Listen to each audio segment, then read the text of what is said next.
પાઠ મારો દેશ છે. હું અલ્પવિરામ છું. મારો ઉપયોગ 2 થી વધુ શબ્દ સમૂહ તથા વાક્યને વચ્ચેથી અટકાવવામાં થાય છે. જેમ કે દિલીપ, સુરેશ, નીતિન. આજે પ્રાર્થના સભામાં બોલશું. હું પ્રશ્ન ચિહ્ન છું. જે વાક્ય કોઈ વાત વિશે પ્રશ્ન પૂછવામાં આવ્યો હોય ત્યારે હું કામ આવું છું. મારા પરિવારમાં શું, કોણ, કયું, ક્યારે, કેમ, કેટલા, કોને જેવા સભ્યો રહે છે. તમારા હાથમાં શું છે?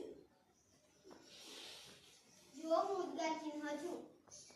નવાઈ અચરજ શોકામ બતાવવા મારો ઉપયોગ થાય છે. મારું બીજું નામ આચાર્ય ચિહ્ન પણ છે. જેમ કે વાહ, કેટલું સુંદર દ્રશ્ય.